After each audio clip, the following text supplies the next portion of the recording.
Salut les amis, aujourd'hui After Zap Image numéro 705. Avant de débuter, je vous incite à vous abonner à la chaîne puisque je regarde attentivement les statistiques des vidéos publiées et je remarque que malheureusement il y a beaucoup de personnes qui regardent les vidéos sans s'abonner à la chaîne. Donc n'hésitez pas les amis, abonnez-vous à la chaîne, ça vous permet d'avoir des notifications quand une vidéo est publiée et évidemment aussi pour moi c'est un joli petit coup de pouce. Ensuite on continue les amis avec deux dates importantes dans l'histoire du FC Barcelone. C'était il y a 11 ans et 9 ans jour pour jour, hein. Les deux dates coïncident.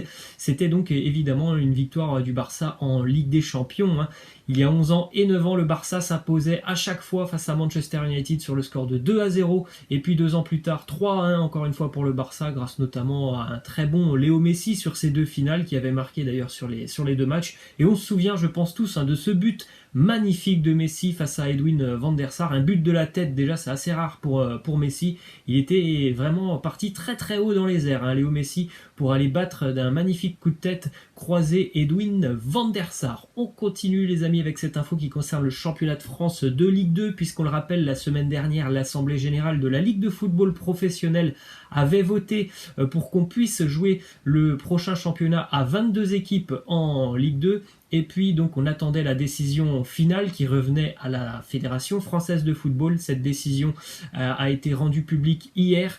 La Fédération française de football a refusé, et Noël Le Graët surtout a refusé le fait qu'on puisse jouer l'année prochaine à 22 équipes. Donc conséquence, Le Mans et Orléans sont bel et bien rétrogradés en national. Ensuite on continue avec un sondage réalisé par YouGov pour SoFoot et qui nous dit que seulement 22% des amateurs français de football se disent en manque de matchs à la télévision pendant cette crise sanitaire. Donc ça fait pas beaucoup, à peu près 20%, c'est quand même assez incroyable ce sondage. Ensuite, une info du côté d'Amiens. On rappelle que les Picards vont rejoindre la Ligue 2 l'année prochaine et malgré le fait que le club soit relégué, eh bien on va certainement prolonger le contrat de l'entraîneur Lucas Elsner. C'est plutôt un fait rare, hein, dans le football. Quand une équipe est reléguée, en général on se sépare de l'entraîneur. Ça va pas être le cas du côté d'Amiens puisque normalement on va lui proposer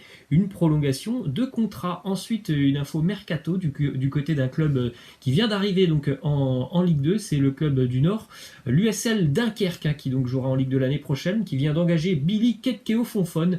Je ne sais pas si vous vous souvenez de Ketkeo-Fonfon, qui a joué cette année en prêt du côté de Cholet en national. Il évoluait du côté d'Auxerre, mais on se rappelle évidemment de Ketkeo-Fonfon il y a 3 ans, je crois, du côté d'Angers. Il a passé 3-4 ans du côté d'Angers, et c'était un joueur quand même assez intéressant. Donc je pense vraiment qu'il peut aider, hein, l'USL Dunkerque, qui va certainement jouer le maintien l'année prochaine. Ensuite, du côté de l'Olympique Lyonnais, une déclaration de Jean-Michel Aulas, qui a déclaré au micro de France Info que certains joueurs de l'effectif masculin de l'Olympique Lyonnais ont refusé tout simplement de baisser leur salaire, alors que du côté des filles, la baisse de salaire a été décidée de manière collective. Bon, je pense qu'on n'est pas forcément surpris d'apprendre que des joueurs de foot ont refusé de baisser leur salaire. Ça, on l'avait bien compris, hein, depuis le début de cette crise sanitaire. Il y a certains joueurs qui n'ont pas envie de perdre de l'argent, tout simplement. Ensuite, une autre déclaration du côté de l'Olympique Lyonnais, c'est Paolo Rongoni, préparateur physique de l'Olympique Lyonnais, qui nous dit: j'espère que la Lazio va remporter le Scudetto en Italie et que la Juve devra jouer le 8e de finale retour de Ligue des Champions après avoir perdu ce titre, qu'il y aura un énorme gâchis à l'intérieur de l'équipe et ça nous donnera évidemment un coup de pouce. Et oui, on va attendre ça, hein, le retour possible de la Serie A dans les prochaines semaines, et puis donc la Ligue des Champions normalement dans le courant du mois d'août.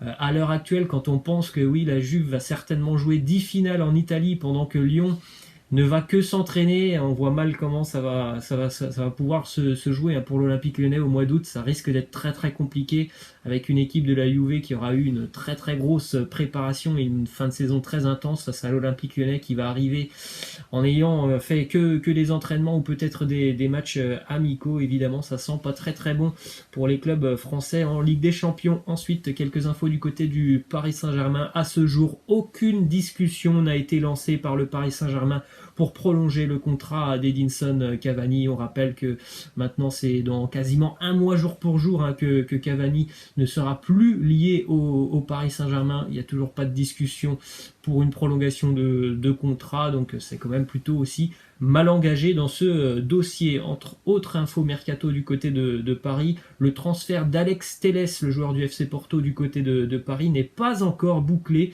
contrairement à ce que a indiqué notamment le quotidien Abola. C'est une info qui nous vient du Parisien, rien n'est fait encore dans ce dossier Alex Telles. Ensuite, on poursuit avec 2 déclarations de Kylian Mbappé, notamment sur le Ballon d'Or. Il nous dit: je ne pense pas devoir le gagner dès la saison prochaine ou la suivante.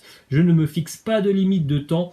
Je ferai toujours du Paris Saint-Germain et de l'équipe nationale ma priorité. Le Ballon d'Or, ça viendra quand ça viendra, et ça viendra surtout avec des performances du Paris Saint-Germain. Donc évidemment, avant de penser au Ballon d'Or, il faut certainement penser à essayer d'emmener le Paris Saint-Germain le plus loin possible en Ligue des Champions, puisque on va pas se mentir, le Ballon d'Or, il faut quand même que le joueur qui puisse le remporter aille très très loin en Ligue des Champions, et comme cette année les quarts de finale, ça sera pas suffisant évidemment pour Mbappé. Ensuite, on continue avec une autre déclaration de Mbappé qui nous dit: pour moi c'est déjà trop tard pour faire une carrière à la Messi, sinon j'aurais dû rester du côté de Monaco. Donc logiquement, et sans rien enlever à Messi, je dois forcément m'inspirer de la carrière de Cristiano Ronaldo. Donc est-ce qu'on peut lire à travers les lignes et penser qu'il va rejoindre le Real Madrid? Oui, c'est ce qu'on pense tous évidemment, que Mbappé va franchir cette étape dans les prochaines années. Ensuite, quelques infos du côté de la Liga, puisque le championnat devrait donc reprendre le jeudi 11 juin et se terminer le 19 juillet. Donc ça va être assez intense, on en a déjà parlé en Espagne. À peu près donc une quarantaine de jours pour terminer le championnat espagnol. Il reste une bonne dizaine de matchs, 10 ou 11 matchs me semble-t-il en Liga. Donc vous faites le calcul, c'est assez simple, c'est un match tous les 4 jours pour les équipes, donc il faudrait être prêt physiquement.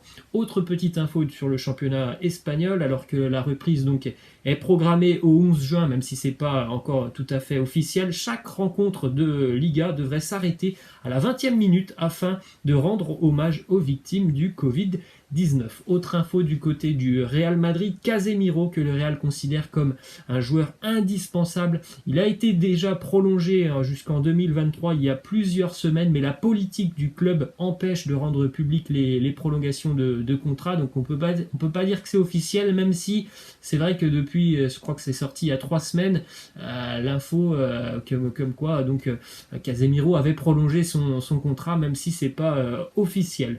Ensuite, on continue avec une info du côté de la Juventus et du quotidien italien, le Corriere dello Sport, qui annonce que la Juve aurait proposé un prêt de 2 ans avec une option d'achat obligatoire pour Houssem Aouar.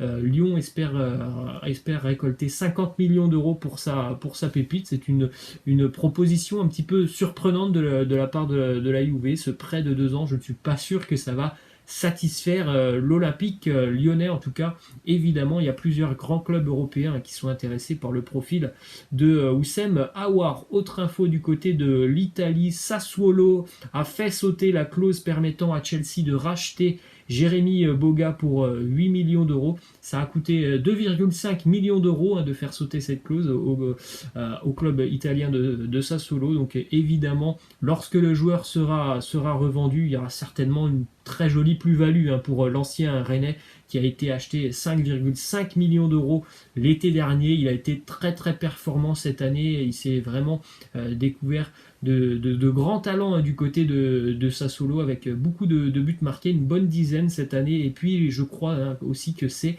le meilleur dribbleur du championnat italien. Les amis, on prend la direction de l'Allemagne maintenant avec les résultats de la veille en Bundesliga. À noter le match nul du RB Leipzig face à Hertha Berlin 2-2, le match nul entre Augsbourg et Paderborn 0-0, la nouvelle défaite de Schalke du côté de Düsseldorf 2-1. Schalke n'a plus gagné un match de Bundesliga depuis 10 journées.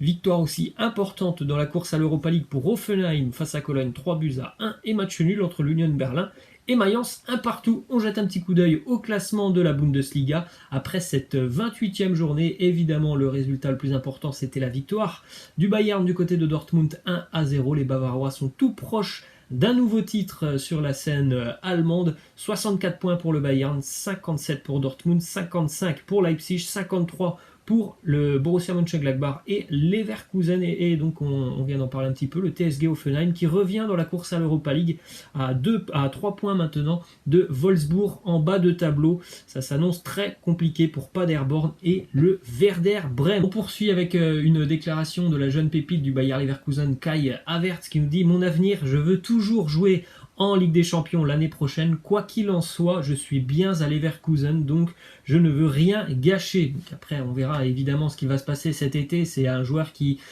certainement va recevoir beaucoup d'offres. On a vu que c'est quelqu'un de très très talentueux, Kai Havertz. Il peut jouer que ce soit au poste de numéro 10, voire même numéro 9. Il est aussi très bon, il a pas mal marqué d'ailleurs depuis la reprise du championnat. C'est vraiment un talent à l'état pur, un Kai Havertz, donc peut-être qu'il va franchir une nouvelle étape dans sa carrière cet été. Ensuite, on jette un petit coup d'œil aux grandes rivalités du football avec les victoires et défaites de ces grands duels du football, avec notamment les Barça Real, les Juve Inter, Manchester, Liverpool, le duel entre les deux équipes de Glasgow, les Porto, Benfica. Faites un petit arrêt sur image si ça vous intéresse. On voit aussi d'ailleurs que le Paris Saint-Germain est maintenant loin devant l'Olympique de Marseille avec 43 victoires pour le PSG, pour 32 pour l'OM.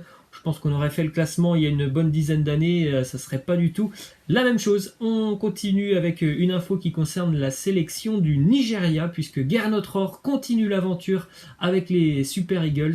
Gernot Rohr prolonge donc de deux ans son contrat. On rappelle qu'il est à la tête de la sélection nigériane depuis 2016 et l'objectif évidemment pour lui, c'est de qualifier les Super Eagles pour le prochain mondial et de remporter la CAN 2021. Ensuite, on a une petite image assez sympa du stade sublime de Bursaspor en Turquie. Les joueurs sont surnommés les crocodiles verts et le stade est magnifique puisqu'il a l'architecture tout simplement d'un crocodile. Et on termine les amis avec cette question de fin qui concerne un joueur français du Bayern Munich, à savoir Corentin Tolisso. Encore une saison compliquée pour Corentin Tolisso, beaucoup de blessures. Évidemment, une grosse concurrence du côté du Bayern Munich. Laissez-moi en commentaire votre avis sur la question. Est-ce qu'il va enfin arriver à s'imposer du côté du Bayern? Voilà les amis, c'est la fin de cet After Zap Image. N'hésitez pas donc à vous abonner pour ceux qui ne le sont pas encore abonnés à la chaîne. Je vous laisse, je vous dis à la prochaine, ciao.